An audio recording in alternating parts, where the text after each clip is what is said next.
छात्र हैं, वो टेररिस्ट नहीं है, इंटरनेशनल नहीं है, वो हमारे देश के लोग हैं, वो हमारे देश का युवा है। उसको मारना भी गलत अगर आपको नहीं लग रहा है तो शर्मनाक बात है।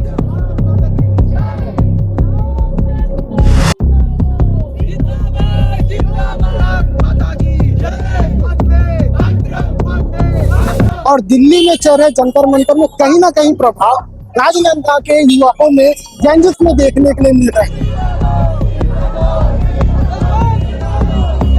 जो नीट से डॉक्टर बनेंगे आगे जाके, तो अगर कोई लीग वाला डॉक्टर बनेगा तो उसी तरीके से रहेगा, उसी तरीके से पढ़ा लिखा रहेगा। मनसुख जी हड़ताल कर रहे हैं, उसमें सरकार को सुनना चाहिए बात, हमारी जनता मतलब स्टूडेंट की बात सुननी चाहिए, पेपर लीक नहीं होना चाहिए। नमस्कार, मेरा नाम है लोकेश देवांगन और आप देख रहे हो आरजन अपडेट। अभी मैं मौजूद हूँ राजनांदगांव के मानव मंदिर चौक में और दिल्ली में चल रहे जंतर मंतर में कहीं ना कहीं प्रभाव राजनांदगांव के युवाओं में जंजिस में देखने के लिए मिल रहा है। सोनम वांगचुक सर के सपोर्ट में कहीं ना कहीं आए हुए हैं और आज दिल्ली में भी 20 जुलाई को प्रोटेस्ट देखने के लिए मिला, जहां स्टूडेंट को लाठीचार्ज भी किया गया, बहुत सारे स्टूडेंट घायल भी हुए। और आज हमारे साथ देख सकते हैं पीछे कितनी भीड़ दिखाई दे रही है।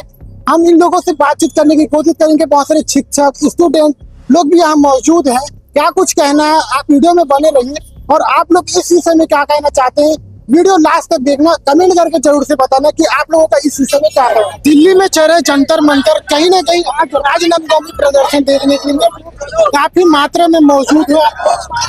एक बातचीत करने की कोशिश करते कि क्या आज धरना प्रदर्शन राजनांदगांव में किया जा रहा है, 20 जुलाई को चल रहा है, क्या कुछ कहना चाहें?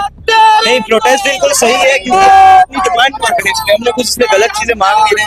जो पेपर लीक, जो सरकार का फर्ज होता है कि हम लोग फेयर पेपर दे, फेयर चेकिंग, हम लोग नहीं पा रहे धर्मेंद्र प्रधान जी के अंदर। शिक्षा में भी देखने के लिए लापरवाही, बार बार पेपर लीक, क्या कहना चाहेंगे? शिक्षा को सुधारनी चाहिए नहीं? शिक्षा को सुधारना बहुत जरूरी है क्योंकि देखिए जो नीट से डॉक्टर बनेंगे आगे जाके, तो अगर कोई लीग वाला डॉक्टर बनेगा तो उसी तरीके से रहेगा, उसी तरीके से पढ़ा लिखा रहेगा। तो आपके जो गलत डॉक्टर मिलेंगे तो आपका इलाज गलत होगा। अगर आज हम लोग इस चीज के ऊपर आवाज नहीं उठाएंगे तो आगे जाकर और तकलीफ होगी। कहीं ना कहीं शिक्षा वास्तविक प्रभाव देखने के लिए जी बिल्कुल मिलेगा क्योंकि धर्मेंद्र प्रधान कुछ ऐसे कुछ क्वालिफिकेशन उनके पास है नहीं कोई बड़े कि वो कुछ ऐसे लगे कि अच्छे नेता है। उनको सिर्फ उड़ीसा में इलेक्शन जीत गए थे, वो मोदी जी का उसने सपोर्ट करा था, इसलिए उनको उधर सीट मिली, लेकिन वो डिजर्व नहीं करते सीट। कुछ लोगों से और बातचीत करें। आज दिल्ली में चल रहा जंतर मंतर कहीं ना कहीं प्रदर्शन में लोगों के ऊपर लाठीचार्ज किया जा रहा है और सरकार उनकी बातें नहीं सुने, क्या कहना चाहिए? सरकार को उनकी बातें सुननी चाहिए। वो 1 महीने से आके खड़े हुए हैं, हमारे स्टूडेंट की सुसाइड कर लिए थे, इस चक्कर में 1 महीने से आके हमारी जनता जंतर मंतर में भूखे हड़ताल कर रही है। मनसुख जी हड़ताल कर रहे हैं, उसमें सरकार को सुनना चाहिए बात, हमारी जनता मतलब स्टूडेंट की बात सुननी चाहिए, पेपर लीक नहीं होना चाहिए। धर्मेंद्र प्रधान की इस्तीफा के बारे में भी लोग बात है कि शिक्षा व्यवस्था पर काफी फर्क पड़ा, पेपर लीक हो रही है, शिक्षा व्यवस्था भी बहुत खराब हो चुकी। धर्मेंद्र प्रधान जी तो आ ही नहीं रहे सामने, मुंह छुपा रहे हैं अपना। 30 दिन से बच्चे स्टूडेंट अपने मतलब लगे हुए हैं अपने काम को करवाने के लिए, अपने इस्तीफा पेपर लीक को रुकवाने के लिए, लेकिन धर्मेंद्र प्रधान को कोई फर्क नहीं पड़ रहा है, तो उनको इस्तीफा देना चाहिए। आज काफी मात्रा में आप लोग मौजूद हैं, आप लोग क्या कुछ कहना चाहिए? वो तो खुद पढ़े लिखे नहीं दिखते, वो तो खुद अनपढ़ नेता है। ऐसे अनपढ़ लोग देश चलाएंगे तो कैसे चलेगा हमारा देश? ऐसे अनपढ़ लोगों से देश नहीं चलता, ऐसे ओल्ड एजों से देश नहीं चलता। हमारा देश अब युवाओं के इससे बात बनेगी, बाकी मैं ये चाहती हूँ धर्मेंद्र प्रधान इस्तीफा दे किसी भी तरीके से। अब भाजपा हटाए हमारे देश पे, क्योंकि भाजपा नहीं, ये पूरी बेकार पार्टी है, बेकार जनता पार्टी है, ये भाजपा पार्टी नहीं है। आपस में आप पूरा कचरा कर दिया हमारे देश का, बस इस्तीफा दो। इससे पहले भी कई लोग बैठे हैं अनशन में, उनकी बात भी पुराने जो सत्ता में बैठे लोग थे वो लोग भी सुने, गांधी जी को भी सुने, अन्ना हजारे जी को भी सुना गया, लेकिन सोनम वांगचुक जी को क्यों नहीं सुना गया? उनको भी सुनना चाहिए था। अभी चाहते तो वो अपना नाक बचा सकते थे कि ठीक है हम तुम्हारा सपोर्ट कर रहे हैं। वैसे भी लोग तो समझ ही गए, लोग जागरूक हो चुके हैं, बस धीरे धीरे और जागरूक होने की बारी है, फिर उनका पूरा देश से काम खत्म हो जाएगा। हमारे साथ कुछ लोग और मौजूद है, आइए जानने की कोशिश करते हैं। आज यहाँ जंतर मंतर में प्रदर्शन के लिए कहीं ना कहीं दिल्ली में देखा जा रहा है कि बच्चों के ऊपर लाठी चार्ज करे, बहुत सारे बच्चे घायल भी हो गए और आज आपके यहाँ काफी मात्रा में मौजूद है। शिक्षा व्यवस्था भी खराब है, ये क्या कहना चाहिए?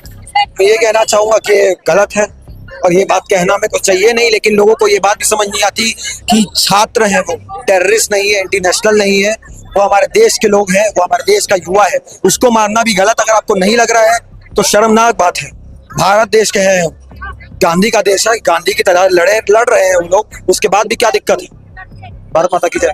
जनता के ऊपर बार बार ये करे जाए, बच्चों के ऊपर लाठी चार्ज करे, उनकी बातें नहीं सुनी जा रही है और आप तो यहाँ तक आ गए कि दिल्ली में इतने लोग मौजूद है लेकिन सरकार उनकी बात सुनना ही नहीं चाहती। गलत है ये चीज।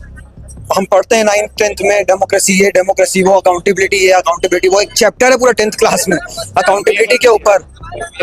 प्रियम्बल भी है अपने पास में, ये देखिए, liberty of speech and liberty of speech and freedom of speech, मतलब वही बोलने में लाठीचार्ज हो रही है और बोलने में लाठीचार्ज हो रही है।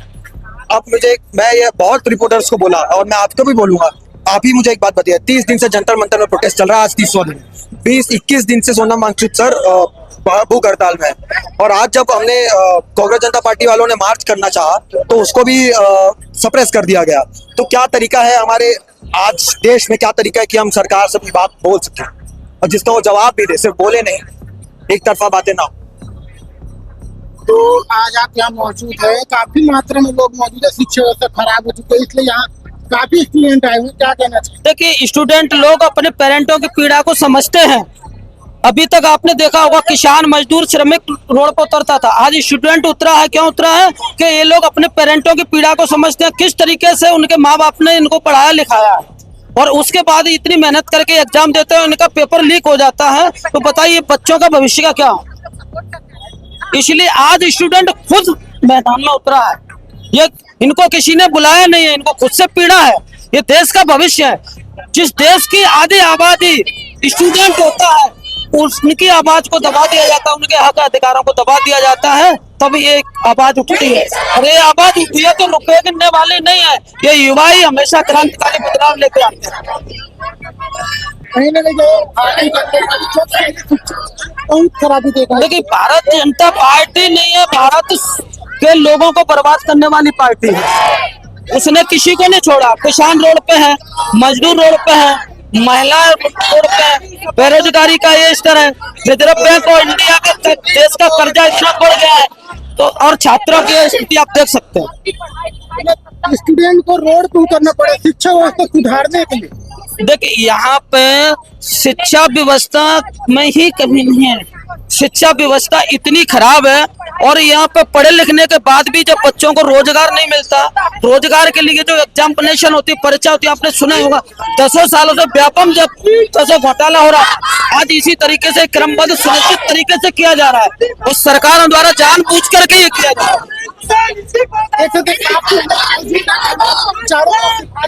कि आज धरना प्रदर्शन के लिए यहाँ पे जंतर मंतर दिल्ली में हो रहा, यहाँ भी बच्चों को लाठी चार्ज भी किया गया। अब स्टूडेंट को उतरना पड़ रहा है और आगे बने रही कि आगे हम दिखला